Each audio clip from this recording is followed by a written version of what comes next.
So what's up mga kailab? So yun, ngayon ang araw nga ni samahan nyo ako din sa Big Mac na bagong bukas.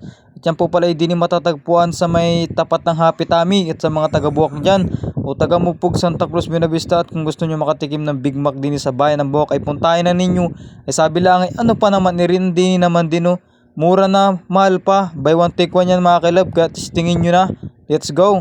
Yan nga ni mga kailab, din nga ni po pala ang bandang area niya, no, para naman alam ninyo. At din nga ni mga kailab, pagdating nyo makikita nyo agad yung presyo nung nung kanilang burger. At makikita nyo rin kung paano ginagawa. Napaka clean niyan mga kailab. At ayan ang kanilang spot mga kailab, napakalaking Big Mac na logo. And then pag nilapitan nyo naman siya sa mga concern dyan, ayan makikita nyo yung mga presyo. So bali yan ay opening, kaya pakita ko yung mga murang presyo pa mga kailab. Kaya kayo ay puntahin na ninyo. Talaga namang sabi lang, kung kayo nagaylaban ay nandiyan nila ang man din ang sagot tayo. Sabi lang, interview na ano kay makakalasa, ay makakalasa kapag pinuntahan mo. Kaya ano pang initan nyo mga kailab? Mura, simple lang. Mura na, mahal pa. Ano yan? O yan yan. Ilan? Magkano yan? Magkano yan? Mura-mura. Magkano? Mura na? 110, apat na oh. Ano masabi? Mura na? Mura na, mahal pa.